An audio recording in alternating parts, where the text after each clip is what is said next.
እዙይ ድምጽ ትግራይ እዩ። ድምጽ ትግራይ ትግራይ ቮይስ ብጆኖሳይዳዊ ስርዓት አብይ አሕመድ ኣብ ከተማ መቐለ ከባቢ ዳዕሮ ብዝተፈጸመ ደብዳብ ነፋሪት ውግእ ወዲ 2 ዓመት ህፃን ዝርከቦም 13 ነበርቲ መጉዳእቲ ከም ዝበጽሖም ተገሊጾም እዚ ኣብ ልዕሊ ሲቪል ማሕበረሰብ ዝበጽሐ ደብዳብ መቐጸልታት ህዝቢ ትግራይ ንምጽናት ዝግበር ዘሎ ምዃኑ ድማ ዘዘራረብናዮም ግዳያት ገሊጾም ክብል ቴሌቪዥን ትግራይ ጸብጺቦም ኣብቲ ሎም ረፋድ ከባቢ ሰዓት 5 ኣብ ከተማ መቐለ ዳዕሮ ዝበሃል ከባቢ ብጆኖሳይዳዊ ስርዓት አብይ አሕመድ ዝተፈጸመ ደብዳብ ነፋሪት ውግእ እቲ ከባቢ መንበሪ መምሃራን ሲቪል ማሕበረሰብ እንትኸውን ህፃውንትን ዓበይትን ነበርትን እቲ ከባቢ ዝተፈላለዩ መጉዳእቲ ከም ዝበጽሖም ገሊጾም በቲ መጥቃዕቲ ጉዳት በጽሕዎም ኣብ ኮምፕሬሄንሲቭ ስፔሻላይዝድ ሆስፒታል ዓይደር ህጹጽ ረድኤት ሕክምና ክረኽቡ ዝተረኸቡ ግዳያት ከባቢኦም ወታደራዊ ምንቅስቓስ ዝበሃል ዘይብሉን መንበሪ ሲቪል ማሕበረሰብን ከም ዝኾነ በዚ ጭካነ ዝተመልኦ ተግባር ድማ ዝተፈላለዩ መጉዳእቲ ከም ዝበጽሖም እዮም ገሊጾም እዚ ግፍዓዊ ተግባር ኣካላት ህዝቢ ትግራይ ንምጽናት ዝግበር ዘሎ ምዃኑ ድማ ግዳያት ተረዲኦም ኣብ ኮምፕሬሄንሲቭ ስፔሻላይዝድ ሆስፒታል ዓይደር ኣተሓባሪ ጉጅለ ሃንደበታዊ ሕክምና ኣይተ ብርሃኑ ሃይለማርያም በቲ መጥቃዕቲ ሓደ ወዲ 2 ዓመት ህፃን ዝርከብዎም 13 ነበርቲ መጉዳእቲ ከም ዝበጽሖም ኣረዲኦም እቶም ከቢድ መጉዳእቲ ዝበጽሖም ሕክምናዊ ክትትል ይግበረሎም ከም ዘሎ ዝገለጹ ኣይተ ብርሃኑ በቲ መጥቃዕቲ ዛጊ ዝተመዝገበ ሞት ከም ዘየለ ኣረዲኦም እዚ ከምዚ ኢሉ እናሃለወ ህዝቢ ትግራይ ካብ ገጸ ምድሪ ከይጠፍአ ድቃስ ዘይወስዶ ጆኖሳይደር ስርዓት ብልጽግና ከካይዶም ዝቐነየ ደብዳባት ድሮንን ኣየርን ብምቕጻል ሎሚ ናሓሰ 14 2018 ረፋድ ኣብ መቐለ ናይ ድሮን ደብዳብ ኣካይድሎም እቲ ጆኖሳይደር ስርዓት ኣብ ከተማ መቐለ ኣብ ክልተ ቦታታት ደብዳብ ዘካየደ እንትኸውን እቲ ሓደ ኣብ ክፍለ ከተማ ሓወልቲ ጣብያ ሞሞና ቀጠና 27 ከባቢ እንዳ ማርያም ኣብ መንበሪ ኣባይቲ ኮይኑ ክሳብ ሕጂ ብዘሎ መረዳእታ በቲ ደብዳብ 13 ሰባት ብከቢድን ቀሊልን ቆሲሎም ንሕክምና ናብ ሆስፒታል ኣትዮም ኣለዉ እቲ ካልኣይ ድማ ኣብ ከባቢ ኩሓ ኮይኑ ብኣጋጣሚ ዝበጽሕ ሓደጋ የለን ስለ ዝኾነ እውን ጆኖሳይደር ስርዓት ብልጽግና ብዓይን የብለይ ስኒ የብለይ ዘይመልኦ ጆኖሳይድ ንምምላእ ኣብ ልዕሊ ህዝቢ ትግራይ ተኸታተልቲ ደብዳባት ከካይድ ከም ዝኽእል ሩድዩ ካብዚ ብምብጋስ መላእ ህዝብና ኣብ ዝገብሮም ኩሎም ዓይነታት ምንቅስቓሳት ልዑል ጥንቃቐ ንኽገብር ቢሮ ጉዳያት ኮሙኒኬሽን ትግራይ ኣተሓሳሲቦም ድምጽ ትግራይ ትግራይ ቮይስ ብሰንኪ ኩናት ዕፅዋን ለበዳ ኤችአይቪ ኤድስ ትኹረት ክረክብ ብዘይምኽኣሉን ዝርግሑ ኣብ ዘሰክፍ ብርኪ በጽሑ ስለ ዘሎ እኹል ጥንቃቐ ክግበር ቢሮ ጥዕና ትግራይ ጸዊዖም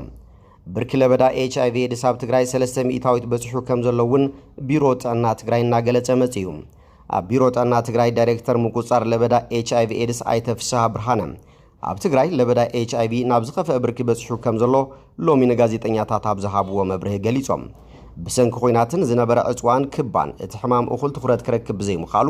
ንዝርግሐት ሕማም ዝለዓለ ዕድል ከም ዝፈጠረ እዮም ኣብሪሆም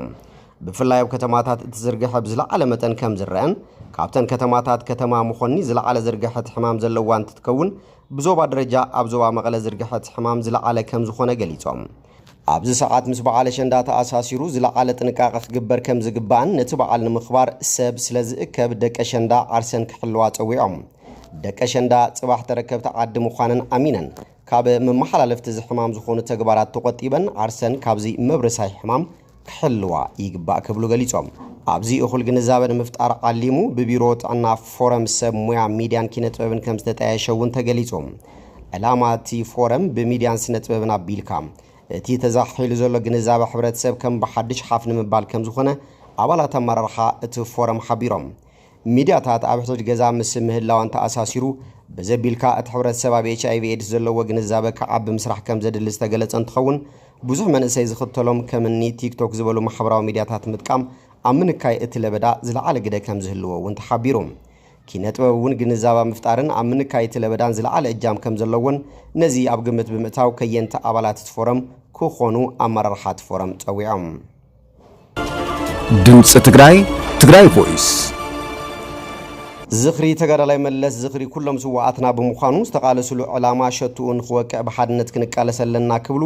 ምክትል ፕሬዚዳንት መንግስቲ ትግራይ ኣማኑኤል ኣሰፋ ገሊጾም ምክትል ፕሬዚዳንት መንግስቲ ትግራይ ኣይተ ኣማኑኤል ኣሰፋ ነዚ ዝበሉ ብምትሕባር ኣካዳሚ ኣመራርሓ መለስ ኮሚሽን ሓርበኛታት ትግራይን ድምፂ ወያነ ናብ ዝተኻየደ መበል 14 ዓመት ዝኽሪ መስዋዕቲ ተጋዳላይ መለስ ዜናዊ ተረኺቦም ኣብ ዘመሓላለፍዎ መልእኽቲ እዩ ኣይተ ኣማኑኤል ናይ ሎሚ ዓመት ዝኽሪ ተጋዳላይ መለስ ዜናዊ ፍልይ ዘብሎም ተጋዳላይ መለስን ብጾትን ብዝኸፈሉ ወረዚን መስዋዕቲ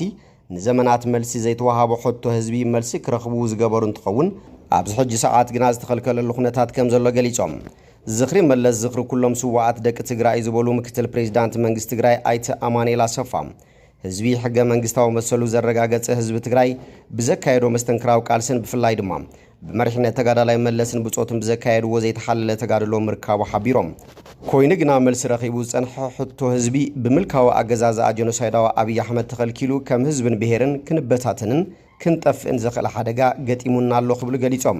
ህዝቢ ትግራይ ህላው ኣብ ሓደጋ ወዲቑ ሉዓላውነቱ ተመንጢሉ ከም ህዝቢ ኣብ ምብታን ወይ ድማ ምጥፋእ ጫፍ ይርከብ ዝበሉ ኣይተ ኣማኑኤል ነዚ ገጢሙና ዘሎ ሓደጋ ሓድነትና ስጢምና ብምምካት ህላውና ክነረጋግጽ ይግባእ ክብሉ ገሊጾም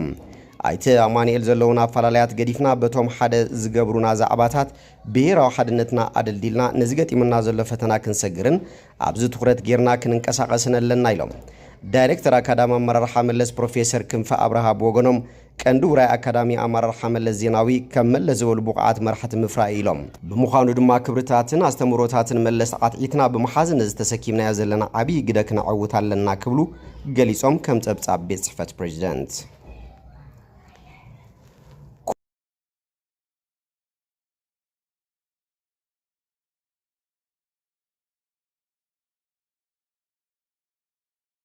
ኩባንያ ሜታ ንቆልዑ ኣብ ማሕበራዊ መርበባት ፌስቡክን ኢንስታግራምን ንምጽማድ ኮነ ኢሉ እንድፈታት ከም ዘውፀ ኣብ ኣሜሪካ ዝካየድ ዘሎ ሓደ ዓብይ ሕጋዊ መስርሕ ቃል ሂቡ ኣብ ኦክላንድ ካሊፎርኒያ ዝርከቡ ኣባላት ፍርዲ ኣብ ዝቕጽሉ 6 ሰሙናት ነቲ ብጠበቃታት ዝተፈላለዩ ግዛኣታት ኣሜሪካ ዘቐረበ ክሲ ክምርምሩ እዮም እዚ ክሲ እዚ ኩባንያ ሜታ ካብ ዘጋጠምዎ ዝዓበዩ ሕጋዊ ብድሆታት ሓደ ኮይኑ ይረአሎም ኣብቲ ኣብ ዝሓለፈ ሰሉስ ተጀመረ መስርሕ ፍርዲ ጠበቃ ግዛኣት ካሊፎርኒያ ኩባንያ ሜታ ብሚልዮናት ዝቁጸሩ ዕድሞኦም 11-12 ዝኾኑ ቆልዑ ኣብ ኢንስታግራም ከም ዘለዉ እናፈለጠ ካብቲ መርበብ ንምርሓቆም ዝወሰደ ስጉምቲ ኣዝዩ ውሑድ ክትብል ወቂሳ ወኪል ሜታ ብወገኑ እቶም ኣብ ዝኽሊ ዕድመ ዝርከቡ ተጠቀምቲ ካብ 100,000 ከም ዘይበዝሑ ብምግላጽ ወልፊ ማሕበራዊ መራኸብታት ዝበሃል ነገር የለን ክብል ተማጉይቶም ጠበቃታት ግዛኣት ካሊፎርኒያ ኩባንያ ሜታ ነቲ መርበባቱ ኣብ ልዕሊ ጥዕና ኣእምሮ መንእስያት ዘውርዶ ሃስያ እናፈለጠ እሽሽ ከም ዝበሎ ይኸሱ ሜታ ግን እቶም ዝሓሸ ተመክሮ ዘለዎም ብዙሓት መንእስያት ኮነ ተባሂሎም እሽሽ ይበሃሉ ከም ዘለዉ ብምጥቃስ ነቲ ክሲ ይነጽጎም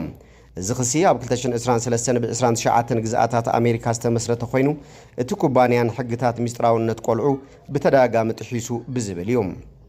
እተን ግዛኣታት ካብ ሜታ ብቢልዮናት ዝቁጸር ዶላር ክኽፈለን ይሓታ ኣለዋ ብተወሳኺ ድማ ኣብ ፌስቡክን ኢንስታግራምን ከም ላይክ ምርኣይን ልቢ ዘይብሉ ዝግንጸል ኢንፊኒት ስክሮል ዝኣመሰሉ ኣሰራርሓታት ክቋረጹ ይጠልባ ኣለዋ ኣውራ ጠበቃ ግዛኣት ካሊፎርኒያ ሜጋን ኦኒል ኣብቲ ቤት ፍርዲ ዘቕረበቶ ሞገተ ንምስናይ ካብቲ ኩባንያ ዝተረኸቡ ሚልዮናት ሰነዳት ከም መወከስ ተጠቒማላ እዞም ሰነዳት እዚኦም ክሳብ ዋና ካየደ ስራሕቲ ትካል ማርክ ዙከርበርግ ዝበጽሑ ናይ ውሽጢ መርመራታት ኢሜይላትን ዝሓዚኦም ሓደ ካብቲ ናይ ውሽጢ መጽናዕቲ ሜታ መንእስያት ብዛዕባ ኣጠቓቕማ ኢንስታግራም ከም ናይ ወልፍታት ዝመስል ዛንታ ኣለዎም ዝብል ሓሳብ ከም ዝሓዘ ተገሊጹ ኦኒል ወሲኻ ከም ዝገለጸቶ ሜታ ንተጠቀምቲ ነዊሕ ግዜ ንምትሓዝ ዝተዳለዉ ኣሰራርሓታት ምስ ጥዕናን ምርጋዕን ተጠቀምቲ ዝጻረሩ ምዃኖም ይፈልጥ ነይሩ ኢላ ኦኒል ንኣባላት ፈራዶ ብዘቕረበቶ መብርሂ استراتيجية وسرحاتات ميتان تتكم تمسماد نوح جزية كم صنحو مقبار داتو مئكابن حق عاكاب حزب محبا أنزبل مخان قليتام ميتان دحنت كم مخسبن لعلي قدامنت كم زب كوانتا قليتام عب قبر قنت كوبانيا كل جزيين رفعو كاب دحنت تتكم تقديم كسرح كم صنحيو ترايو كتبل تماويتام تبقى ميتا بول شميت بوغنو نتي أونيل زقربتو موغوتا بقتا بديهوام ኦኒል ሓደ ካብ 5 መንእስያት ኢንስታግራም ሕማቅ ከም ዝስምዖም ይገብር ዝብል ጸብጻብ ምቕራባ ብምጥቃስ ሽሚት እዚ ሕማቅ እዩ ዝመስል እንትኾነ እቲ ሰነድ 45 ሚታዊት መንእስያት ዝሓሸ ከም ዝስምዖም ካልኦት 41 ሚታዊት ድማ ዝኾነ ጽልዋ ከም ዘይብልኦም ዝሕብሩ ክብል ገሊጹ ሽሚት ወሲኹ ሜታ ትሕቲ ዕድመ ተጠቀምቲ ንኸይኣቱ ንምኽልካል ዘይከኣለሉ ምኽንያት እቶም ክጥሕሶም ተኸሲሱ ዘሎ ሕግታት ምስጢራውነት ዳታ ተጠቀምቲ ንምክትታል ዕንቅፋት ስለ ዝኾኑ ወይ ክብል ተማዊቱ ሜታ ሰባት ኣብ ኣጠቓቕማ ማሕበራዊ መርበባት ክጽገሙ ከም ዝኽእሉ ይፈልጥ እዩ ነዚ ንምፍታሕ ድማ ዝተፈላለዩ ናይ ቁጽጽር መሳርሕታት ኣዳልዩ ክብል ሽሚት ተጣቢቑ ማርክ ዙከርበርግን ሓላፊ ኢንስታግራም ኣዳም ሞስሪን እቶም መርበባት ኣወለፍቲ ንኾኑ ተባሂሎም ከም ዘይተሰርሑ ኣቐዲሞም ምግላጾም እውን ኣዘኻኺሩ ማሕበራዊ መርበባት ወልፊ ከም ዘስዕቡ ዘርኢ መጽናዕቲ የለን ክብል ድማ ሞጊቱ مباركس فتواتن كبراتن تخطاتل تددبي تي في نسعى زدان لكم زيناتات نزيمي مسلو سلاتم كتالكم امسجينا بخالوت كساوند راخب سسناي نعاكم